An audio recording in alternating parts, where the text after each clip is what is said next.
हॉलला होता ना त्यांच्या मिसेस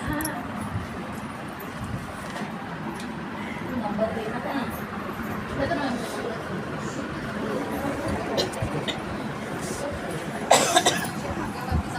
किती नंबर